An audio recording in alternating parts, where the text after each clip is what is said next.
Hello YouTubers, this is the noobifier and welcome to the next video in the Star Citizen job series, The Miner.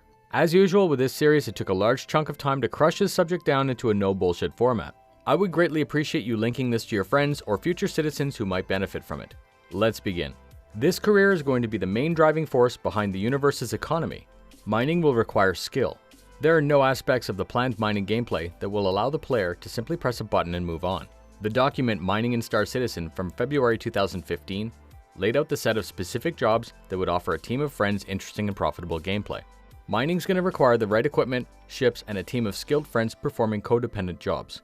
You'll probably start at the Trade Development Division or TDD. The TDD is the trade floor at the stock market mixed with an overarching governance that regulates the trade. This is where you can find out what's in demand so that you can estimate your profit margin when deciding on your course of action. You can choose to run freelance or run as an agent on behalf of another corporation. Being freelance, your profit margin could probably be higher because you are your own boss. But you won't have any top cover, which will put you at greater risk. You'll need to do your own planning and prospecting before staking a claim. And to stake a claim, you'll need to have a basic idea of where you want to work. The pioneer is the role of the prospector, the person, not the solo mining ship. This specialist is part of the exploration trade. They use long-range scanners and telemetry probes to scan huge areas of space, something like the Endeavor or Terrapin. The pioneer might elect to sell the information to a broker, they can sell it privately, or elect to keep it for their own org. I know that our best pioneers will be those citizens amongst you that'll focus on nothing but scanning. So it's fine to stake a claim, but if you have no way to stop someone from taking it, the claim means nothing. This is where the more relaxed gameplay of being an agent might be more appealing. As an agent, you work for a corporation. This will probably tank your profit margin, but you won't have to worry about survey, legal, security, or transportation. When you take a contract, you're going to agree to a task and a quota to achieve. You'll be offered an advance, which is your operating budget, but you're going to owe this advance against the ledger to produce the ore. Fail to deliver or break the contract, and you'll probably have trouble getting a job in the future or wind up with a bounty on your head. For me, I think that working as an agent could dumb down the excitement of mining. But I also understand that there are citizens out there who just want to drill some rocks in peace. If you decide to do this on your own, it'll be a good idea to plan ahead and build up a team of friends. Before staking your own claim, you'll need to pay a pioneer or scout it out for yourself. You should also consider your cargo plan. Normally in industry, very large operations have zero downtime. Assembly lines normally run 24/7 on rotating crews. Every minute that the operation is down is non-productive and eats into your profit margin. You could decide to mine until your bays are full and then transport the goods yourself, but that's downtime. You should probably arrange to offload the material by selling it on-site to a transport company. This is the exciting nature of mining. It's all about flipping a profit, and there's so many factors to be considered. Every solar system is tracked in the ARC map. This information is considered public knowledge, but isn't detailed and is not complete. It includes the basic location of major asteroid fields throughout the universe. As an entry-level miner, you could begin your career by heading towards well-known sites. Your margin will probably be very small, but there's little to no risk, and you can practice your skill. New fields will need to be discovered and can be added into the universe as needed by the development team responsible for the economy. Let's talk about the jobs. There are a total of 5 jobs directly relating to mining operations and 2 jobs that I think support the job site. The pilot. Although it sounds totally obvious, the pilot is the one who navigates the dense asteroid fields and aims the drill. It's up to the pilot to maintain a synchronous attitude with the target if landing isn't an option. The pilot also needs to be able to react to a bad situation and quickly put the ship out of harm's way. Next, we have the scan operator. The scan operator sends out probes known as Remote Material Analysis Packages, or RMAPs. The RMAP sends telemetry back, which the scan operator and the pilot use to decide where to drill. The RMAP also gives a general idea of the material composition. The beam operator. The beam operator is responsible for running the huge cutters that split large sections free. It's not as simple as using a sword on a melon. The beam operator will have to modulate the output of the cutters. Too little and you're cutting nothing. Too much and you risk setting off a chain reaction within the rock. The beam operator will rely on 3 readouts to decide how best to manage the beam.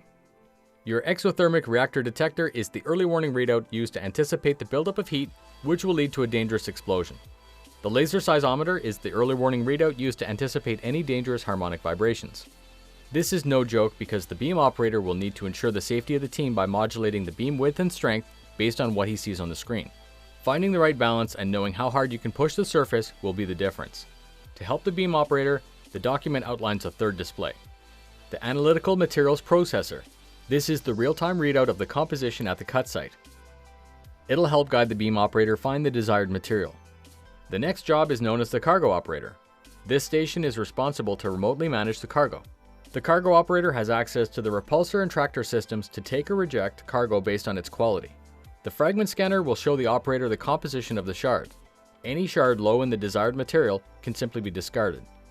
The operator will need to manually adjust the rotation and velocity of the shard to enter the crusher on its way to the refinery. The refinery operator crushes and separates the unwanted material from the target ore. The waste would get ejected as dust, and only those materials deemed as keepers would make it into the cargo holds. The better your refiner, the more pure the final product will be. If the refiner isn't careful, they can cause the process to fail and the equipment to be damaged. Remember, downtime costs money. The two other jobs are a dedicated security force and a dedicated team of cargo runners. AI crew will definitely be a thing, but as a miner, I can think of only two jobs that can be trusted to non-players: the refinery and the cargo operator. As far as I'm concerned, drilling and flying the ship are too critical for the profit margin to be left to AI. Let's talk about ships. Technically, any ship can pick up raw ore, but within mining, there's only two ships that are able to refine it. Your two dedicated mining ships are the MISC Prospector and the RSI Orion. The Prospector is your solo mining ship, perfect for grinding. This ship really has some potential. This ship takes all aspects of the gameplay down a level, but puts them in the hands of one person. Scanning, cutting, moving, crushing, and refining are all at your disposal. So far, this is the only ship that's announced that can mine the surface simply by landing on it. Its name perfectly describes its capability. The rear of the ship has expanding saddlebags for collecting the refined ore. Once full, the pilot can release the bag and continue to work on a fresh bag. The bags can be transported by the Prospector, but operating a small cargo craft will probably make more sense. The RSI Orion is a flying monster. It's the step up where the individual jobs need to be performed by a team. Unlike the Prospector, this ship will be able to bore and split deeper into the surface. Its signature counter-rotating containers are part of the storage system. The operator can choose several materials to sift for and store them ready for collection. This is a huge ship, and it's unlikely to ever be seen in hangar or landed on a planet. I just wanted to point out that the biggest weapon we have so far in game isn't even a weapon, it's a drill. CIG, please allow Orion pilots to use this drill against other ships. I don't care if it has a 2-minute charge delay, and I don't even care if it's a handful to aim. It would be totally epic to see a mining operation attacked, and to see the Orions pivot around and decimate a capital ship's defenses. Repelling a weapon of that magnitude should be a real concern and part of the attack plan. And I can even think of some orgs that might try to use it as some sort of doomsday machine. Normally I don't get into theorycraft, and I don't see this request as bullshit. To me it makes total sense because in real life, when the chips were down, I know that I'd point mine at the enemy without any hesitation. As usual, I've prepared a scenario so that you can see how this might all play out. Your org buys some information from a pioneer about an unknown section of newly discovered space.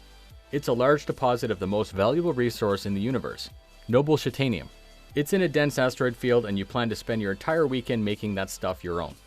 Your team is an Orion, 2 Prospectors, a Hull C, 2 Vanguards, 2 Sabres, an Argo cargo, and a Red Cutlass standing by. The first scans show deposits near the surface, so the Prospectors get to work. The Orion fires probes to map out where the main effort should be. The Argo carries the pods from the Prospectors to the Hull C, so there's no downtime. The minerals exhausted, the Prospectors move on to a new rock. Now it's up to the Orion. The rock is cut in search of big deposits. The surface is pushed aside because of the earlier efforts. The cargo operator chooses carefully and brings in the shards to the crusher. The refinery operator also notices good quality of titanium and gold in the fragments. The noble titanium, and gold are collected. Everything else is blown into space as a trail of dust. You can see where this is going. We have active security for the mining operation, and we have the cargo being delivered to a TDD-approved collection facility, converted to credits or taken against the ledger that you owe in contract. In closing, I was interested to see mining in game. After researching it in greater detail, I can see this being a major part of my gameplay. It's interesting and skillful, but more importantly, it has massive potential to pay the bills. Thank you very much for spending your time with me today. I hope you liked this no bullshit rundown of the mining game mechanics. Please pass it on to an orgmate or friend who may be interested. My goal is to grow this channel, and I can't do that without the help of citizens like you. Please help me spread the word about Star Citizen, fly safe, and I'll see you in the verse.